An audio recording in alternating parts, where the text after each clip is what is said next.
शिंदे यांचा त्यानंतर पत्ता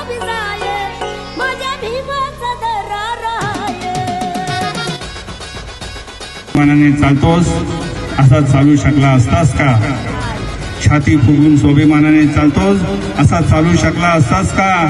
पोपटासारखा बोलतोस असा बोलू शकला असतास का?